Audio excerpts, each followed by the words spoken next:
Hello guys, आप सबको मैं एक वीडियो बना करके डाल रहा हूँ और आप सब इस वीडियो को लाइक शेयर कमेंट जरूर कीजिएगा।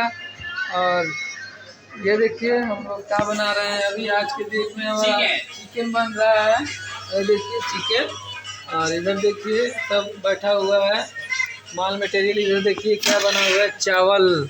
इधर देखिए चावल बना हुआ है, ठीक है। और हम आप सबको दिखा दिए, और आप सब मेरे चैनल को सब्सक्राइब कीजिएगा ज़रूर। और आप सबके लिए मैं एक छोटा सा सॉन्ग सुना रहा हूँ, और सॉन्ग का सुन करके थोड़ा कमेंट में ज़रूर बताइएगा कैसा लगा। तू तो बहरा में करेला नौकरी, कबो न खुलल जवानी के गेठरी। तू तो बहरा में करेला नौकरी, कबो न खुलल जवानी के गेठरी। मुट्ठी में आटे वाला कमरिया छोट लौकेला।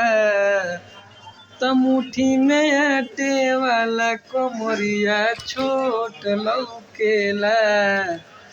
सूखे चुमा बिना मोरा ओठ बलम के नोट लौकेला।